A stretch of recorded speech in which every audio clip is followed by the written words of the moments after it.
Good morning.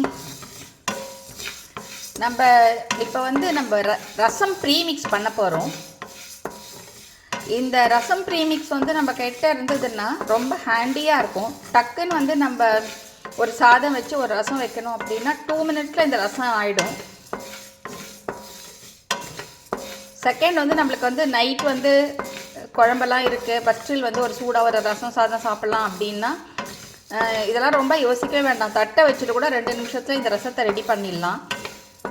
இது பேச்சுலர்ஸ்க்கு அந்த மாதிரி இருக்கவளுக்கும் ரொம்ப யூஸ்ஃபுல்லாக இருக்கும். அதே மாதிரி ட்ராவலுக்கு போக வச்சு எடுத்துன்னு போகிறதுக்கும் ரொம்ப யூஸ்ஃபுல்லாக இருக்கும். இதுக்கு தேவையான இன்க்ரீடியன்ஸும் பார்த்திங்கன்னா ரொம்ப கம்மி தான்.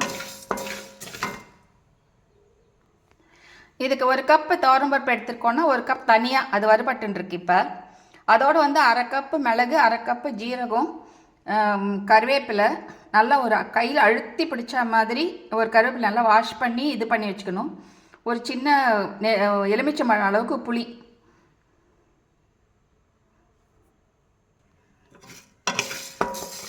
இப்போ மிளகு பருப்பெல்லாம் வறுபட்டு வச்சாச்சு. இப்போ தனியாக வறுபட்டுருக்கு. ஸோ நம்ம கடைசியில் பார்த்திங்கன்னா புளி கொஞ்சம் போட்டு இதில் நல்லா வறுக்கணும். அது நல்ல மாய்ஸ்சர் இல்லாமல் இருக்கணும். ஏன்னா நம்ம இதை ஸ்டோர் பண்ணி வைக்க போகிறோம். இது நல்ல ஏர்டைட் கண்டெய்னரில் தண்ணி கிண்ணி படாமல் வச்சுருந்தோம்னா 3-4 மந்த்ஸ் கூட தாராளமாக வச்சுக்கலாம். அதே மாதிரி நம்ம நல்லா கடாய் இறக்கிட்டு அந்த ஆஃப் பண்ணிவிட்டு அந்த சூட்லேயே ஜீரகத்தை வறுத்துடலாம். அது ரொம்ப வறுப்பட வேண்டாம்.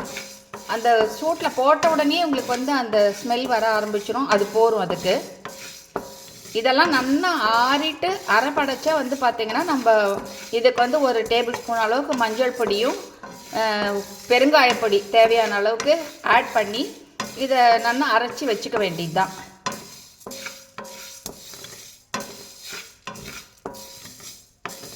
இது நம்ம அரைச்சி நல்லா ஆற விட்டுட்டு நல்லா ஸ்டோர் பண்ணி வச்சோம்னா நம்மளுக்கு எப்போ ரசம் வேணுமோ அப்போ பார்த்திங்கன்னா ஒரு கடாய் எடுத்து 1 டேபிள் ஸ்பூன் அளவுக்கு நெய் விட்டு நல்லா ஒரு பெரிய தக்காளியாக போட்டு வதக்கிட்டுடணும்.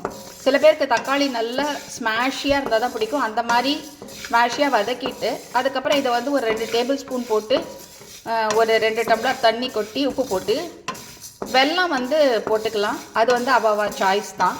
போட்டு கொத்தமல்லி போட்டு உப்புன்னு வர வந்தோடனே இறக்க வேண்டியது தான். இதே நம்ம ட்ராவல் எடுத்துன்னு போகிறோம்னா நம்ம அங்கே நெய் வேணும், தக்காளி வேணும், அதெல்லாம் தேடின்னு இருக்க முடியாது. ஸோ இந்த பவுடர் இருந்ததுன்னா ஜஸ்ட் 1 டீஸ்பூன் ஒரு கிளாஸில் போட்டுட்டு அதில் நல்லா ஸ்பைக்கிங் ஹாட்டில் வாட்டர் போட்டு கலக்கி குடித்தா ஒரு சூப் குடித்த ஃபீல் இருக்கும். அது ரொம்ப நல்லாவே தான் இருக்கும். ஆனால் இந்த ரசத்தில் இப்போ பருப்பு தண்ணி இருக்குவா அந்த தண்ணி கடைசியில் தண்ணி விட்ருச்சு அது பருப்பு தண்ணி விட்டுக்கலாம். அதுவும் கொஞ்சம் நல்ல டேஸ்ட் என்ஹான்ஸ் பண்ணும். ஸோ இதெல்லாம் நம்மளுக்கு என்னென்ன அவைலபிளாக இருக்கோ அந்த டைமில் அதை வச்சு பண்ணிடலாம். அதர்வைஸ் ஜஸ்ட் இந்த பொடியை வச்சு சுடுதண்ணி வச்சும் பண்ணிடலாம். ஒரு சூப் மாதிரி குடிக்கலாம் இது. ஸோ அந்த அளவுக்கு ஈஸி இது.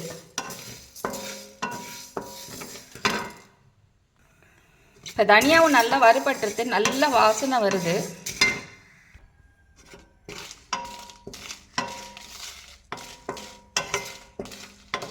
இந்த அளவுக்கு சும்மா ஒரு 5-6 மிளகா போரும். நான் இது பைடகி சில்லி தான் எடுத்திருக்கேன்.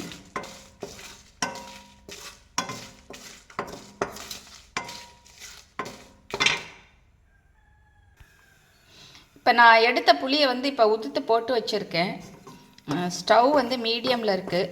பட் ஒரு நிமிஷம் கழித்து நான் இதை ஆஃப் பண்ணிவிடுவேன். ஏன்னா இந்த சூட்டுலேயே கொஞ்சம் இது ட்ரை ஆக ஆரம்பிக்கும். ஆனால் இதில் மாய்ஸ்சர்லாம் நல்லா போகணும். அது ரொம்ப ரொம்ப இம்பார்ட்டண்ட்டு.